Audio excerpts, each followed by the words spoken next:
ಬ್ರೇಕ್ನ ನಂತರ ವಿವಿಸಿ ನ್ಯೂಸ್ಗೆ ಮತ್ತೆ ಸ್ವಾಗತ. ಕರ್ನಾಟಕದ ಗಾಂಧಿ ಗೊರೂರು ರಾಮಸ್ವಾಮಿ ಅವರ ಬದುಕು ಬರಹವನ್ನ ಇಂದಿನ ಯುವ ಪೀಳಿಗೆಗೆ ಪರಿಚಯ ಮಾಡಿಸುವ ನಿಟ್ಟಿನಲ್ಲಿ ಬೆಂಗಳೂರಿನ ಗಾಂಧಿ ಸ್ಮಾರಕ ನಿಧಿ ಕಾರ್ಯಕ್ರಮ ಆಯೋಜಿಸುತ್ತಿದೆ ಎಂದು ನಾಡೋಜ ಡಬ್ಲ್ಯೂಇಪಿ ಕೃಷ್ಣ ಅವರು ತಿಳಿಸಿದರು. ಅರ್ಕಲಗೂಡಿನಲ್ಲಿ ಭಾನುವಾರ ಗೊರೂರು ಗ್ರಾಮದಲ್ಲಿ ಅರ್ಕಲಗೂಡು ತಾಲೂಕು ಚುಟುಕು ಸಾಹಿತ್ಯ ಪರಿಷತ್ತು, ಕರ್ನಾಟಕ ಗಾಂಧಿ ಸ್ಮಾರಕ ನಿಧಿ ಬೆಂಗಳೂರು, ರಾಷ್ಟ್ರೀಯ ಸೇವಾ ಯೋಜನೆ, ಯುವ ಸೇವೆ ಮತ್ತು ಕ್ರೀಡಾ ಇಲಾಖೆ ಸಹಯೋಗದಲ್ಲಿ ನಡೆದ ಗೊರೂರು ರಾಮಸ್ವಾಮಿ ಅಯ್ಯಂಗಾರ್ ಅವರ 120ನೇ ಜನ್ಮ ಜಯಂತ್ಯೋತ್ಸವ ಕಾರ್ಯಕ್ರಮವನ್ನು ಉದ್ಘಾಟಿಸಿ ಮಾತನಾಡಿದ ಅವರು, ಗೊರೂರರ ಜಯಂತಿ ಅಂಗವಾಗಿ ಗಾಂಧಿ ಮತ್ತು ಡಾಕ್ಟರ್ ಗೊರೂರರ ವಿಚಾರಗೋಷ್ಠಿ, ರಾಜ್ಯಮಟ್ಟದ ಕವಿಗೋಷ್ಠಿ, ಪುಸ್ತಕ ಬಿಡುಗಡೆ ಹಾಗೂ ಸಾಂಸ್ಕೃತಿಕ ಕಾರ್ಯಕ್ರಮವನ್ನು ಅವರು ಜನ್ಮ ಪಡೆದ ಮಣ್ಣಿನಲ್ಲಿ ಇಡೀ ದಿನ ಆಯೋಜನೆ ಮಾಡಿರುವುದು ಹೆಚ್ಚು ಅರ್ಥಪೂರ್ಣವಾಗಿದೆ. ಈ ದೇಶದಲ್ಲಿ ಶ್ರೀಸಾಮಾನ್ಯರಿಗೆ ಅತಿ ಹೆಚ್ಚು ಗೌರವ ತಂದುಕೊಟ್ಟಿರುವ ವ್ಯಕ್ತಿ ಎಂದರೆ ಅದು ಗಾಂಧೀಜಿಯವರು. ಅವರ ಸೊಗಡಿನಲ್ಲಿಯೇ ವಿಚಾರವಂತಿಕೆಯನ್ನ ಸಮಾಜಕ್ಕೆ ಕೊಟ್ಟವರು ಗೊರೂರರು. ಗಾಂಧೀಜಿಯವರಿಂದ ಪರಿಣಿತರಾದ ರಾಮಸ್ವಾಮಿ ಅಯ್ಯಂಗಾರ್ ಅವರನ್ನ ಇಡೀ ನಾಡಿಗೆ ಪರಿಚಯಿಸುವ ಕಾರ್ಯಗಳು ಹೆಚ್ಚು ನಡೆಯಬೇಕಿದೆ ಎಂದರು. ಶಾಂತಿ, ಸಹನೆ,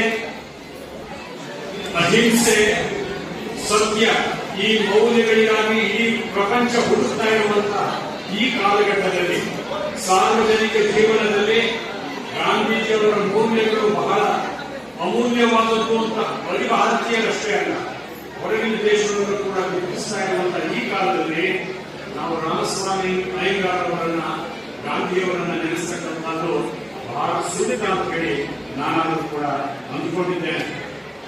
ವಿದ್ಯಾರ್ಥಿಗಳೇ, ನಿಮ್ಮ ಹಾಗೆ ಅವರು ಪುಟ್ಟ ಬಾಲಕರಿದ್ದಾಗ ಗಾಂಧಿಯವರಿಂದ ಪ್ರೇರಣೆಗೊಂಡು ತಮ್ಮ ಇಡೀ ಬದುಕನ್ನೇ ಈ ದೇಶಕ್ಕಾಗಿ ಅರ್ಪಿಸಿಕೊಂಡಂತ ಒಬ್ಬ ಮಹಾನ್ ದೇಶಪ್ರೇಮಿ. ಅವರು ಚಿಕ್ಕ ವಯಸ್ಸಿನಲ್ಲೇ ಹೋರಾಟದ ಬದುಕನ್ನು ಸ್ವೀಕಾರ ಮಾಡಿದರು. ಗಾಂಧಿಯವರ ಹಾದಿಯಲ್ಲೇ ಬರವಣಿಗೆಗೆ ಇಟ್ಟರು. ಡಾಕ್ಟರ್ ರಾಮಸ್ವಾಮಿ ಅಯ್ಯಂಗಾರ್ ಅವರ ಸುಪುತ್ರಿ ವಸಂತಮೂರ್ತಿ ಮಾತನಾಡಿ, ನಾನು ಕೆನಡಾ ದೇಶದಲ್ಲಿ ನೆಲೆಸಿದ್ದೇನೆ. ನಾವು ಜನ್ಮ ಪಡೆದ ಗೊರೂರು ಗ್ರಾಮದಲ್ಲಿ ನಮ್ಮ ತಂದೆಯವರ ಜನ್ಮ ಜಯಂತಿ ಆಚರಣೆಗೆ ಆಹ್ವಾನ ಬಂದ ತಕ್ಷಣವೇ ಇಡೀ ಕುಟುಂಬದವರು ಬಹು ಸಂತೋಷದಿಂದ ಭಾಗವಹಿಸಿದ್ದೇವೆ. ಸಾಮಾಜಿಕ ಕಳಕಳಿ, ಬದಲಾವಣೆ ಜಗದ ನಿಯಮ ಎಂಬ ಆಶಯದಲ್ಲಿ ನಮ್ಮ ತಂದೆಯವರು ಅನೇಕ ಕಾದಂಬರಿಗಳನ್ನು ಕೊಟ್ಟಿದ್ದಾರೆ. ಇವುಗಳ ವಿಚಾರವಂತಿಕೆ ಇಂದಿನ ಸಮಾಜಕ್ಕೆ ಬೇಕಿದೆ. ನಮ್ಮ ತಂದೆಯವರು ಹುಟ್ಟಿ ಬೆಳೆದ ಮನೆಯನ್ನ ಸ್ಮಾರಕವಾಗಿ ಪರಿವರ್ತಿಸಬೇಕಿದೆ.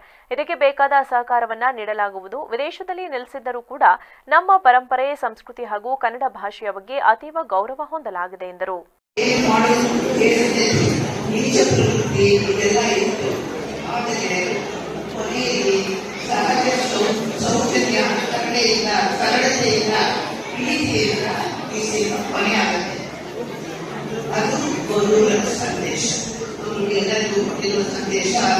ಪ್ರೀತಿಯಿಂದ ಮಾಡಬೇಕು, ಶಾಂತಿಯಿಂದ ಮಾಡಬೇಕು, ಅಹಿಂಸೆ ಇರಬೇಕು, ಸತ್ಯ ಇರಬೇಕು. ಇದೆಲ್ಲ ಅವರು ಗಾಂಧೀಜಿ ಅವರ ತತ್ವಗಳನ್ನು ಪ್ರತಿಪಾದಿಸಿ ಅದರ ಮೇಲೆಯೇ ತಮ್ಮ ಜೀವನವನ್ನು ನಡೆಸಿದರು. ಅವರು ಹೇಳಿದರು, ನನಗೆ ಗಾಂಧೀಜಿಯ ಅವರ ಜ್ಯೋತಿ ನನ್ನ ಹೃದಯದಲ್ಲಿ ಕೂತ್ಬಿಟ್ಟಿದೆ ಅಂತ ಹೇಳಿದರು. ಸೊ ಅದರಿಂದ ಅವರ ಮಾರ್ಗದರ್ಶನವನ್ನು ನೋಡಿಕೊಂಡು, ಅವರ ಜೀವನವನ್ನು ನೋಡಿಕೊಂಡು ಅದರಂತೆ ನಾವು ನಮಗೆ ನಡೆಸೋಣ, ಉನ್ನತ ಇದಕ್ಕೆ ತಗೊಂಡು ಬಂದು. ಕಾರ್ಯಕ್ರಮದಲ್ಲಿ ಬೆಂಗಳೂರು ಆರ್ವೆ ಇಂಜಿನಿಯರಿಂಗ್ ಕಾಲೇಜಿನ ವಿಶ್ರಾಂತ ಪ್ರಾಧ್ಯಾಪಕ ಡಾಕ್ಟರ್ ಶ್ರೀನಿವಾಸ್, ಗೊರೂರು ರಾಜು, ಚುಟುಕು ಸಾಹಿತ್ಯ ಪರಿಷತ್ ಅಧ್ಯಕ್ಷ ಸುಂದರೇಶ್ ಉಡುವಾರೆ, ಕೊಪ್ಪಳ ಜಿಲ್ಲಾ ಪದವಿ ಪೂರ್ವ ಶಿಕ್ಷಣ ಇಲಾಖೆ ಉಪನಿರ್ದೇಶಕ ಜಗದೀಶ್, ಹಿರಿಯ ವಿಜ್ಞಾನಿ ಸ್ವಾಮಿನಾಯಕ್, ಗ್ರಾಮ ಪಂಚಾಯಿತಿ ಅಧ್ಯಕ್ಷ ನಿಂಗರಾಜು ಸೇರಿದಂತೆ ಇತರರು ಉಪಸ್ಥಿತರಿದ್ದರು.